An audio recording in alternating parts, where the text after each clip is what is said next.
Yo guys, balik lagi bareng gue di konten yang bakal ngebahas sesuatu yang jujur ya, sering banget diremehin.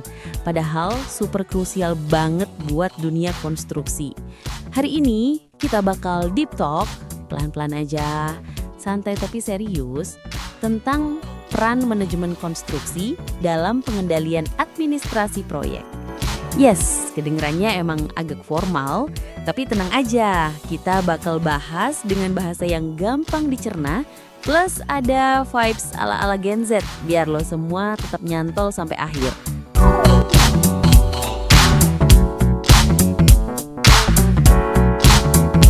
Oke, jadi gini gengs, kalau kita ngomongin konstruksi, pasti yang pertama kepikiran tuh biasanya waktu, biaya, sama kualitas kan?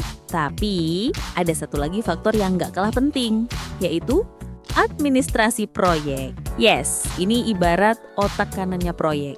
Karena tanpa administrasi yang rapi, semua aspek teknis bisa kacau. Mulai dari dokumen kontrak, surat menyurat resmi, progress report, sampai legalitas. Semua tuh mainnya di administrasi.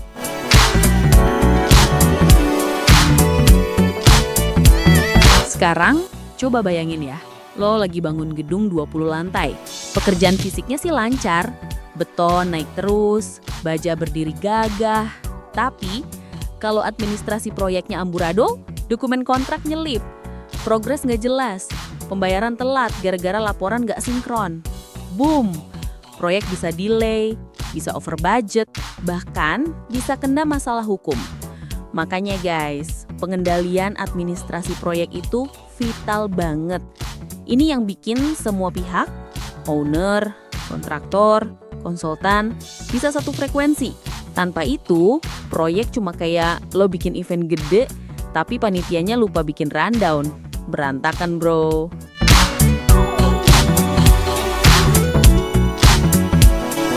Jadi, apa sih peran manajemen konstruksi di sini? Mereka tuh ibaratnya kayak admin pro player yang ngejaga supaya setiap dokumen, laporan, sama prosedur administrasi jalan sesuai SOP.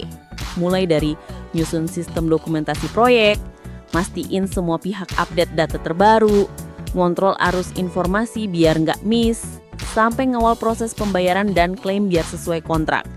Intinya sih, mereka jadi penjaga gawang administrasi. Kalau ada yang miss, mereka yang pertama kali sounding, ngehandle, dan nge-solve.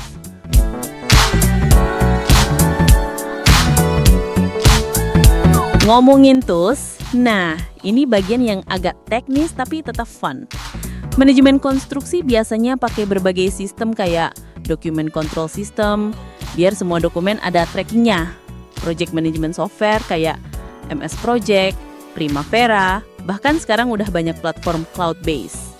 Dan standard operating procedure, biar ngatur alur administrasi, dan building information modeling atau BIM yang nggak cuma soal desain 3D, tapi juga bisa nge-link data administrasi. Dengan tools itu, pengendalian administrasi jadi lebih transparan, efisien, dan minim drama.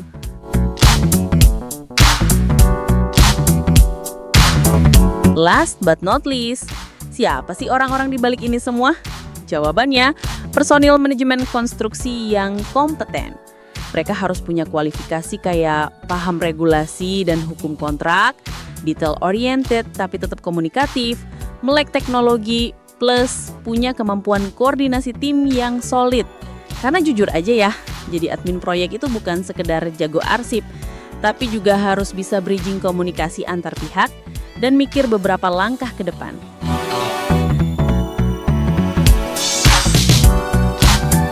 Jadi guys, kalau ada yang bilang administrasi proyek itu cuma soal kertas-kertas doang, big no. Justru dari sinilah fondasi keuangan, hukum, dan koordinasi proyek bisa dijaga rapi. So, respect buat semua personil manajemen konstruksi yang tiap hari ngulik dokumen, ngejaga timeline administratif, dan bikin proyek tetap jalan mulus. Ingat, di balik kokohnya gedung, lancarnya jalan tol, sampai megahnya stadion, ada peran gede dari tim yang ngatur administrasinya. Oke, sekian dulu obrolan kita hari ini. Jangan lupa drop komentar kalau lo pernah ngalamin drama administrasi proyek atau punya insight menarik. See you di konten selanjutnya guys.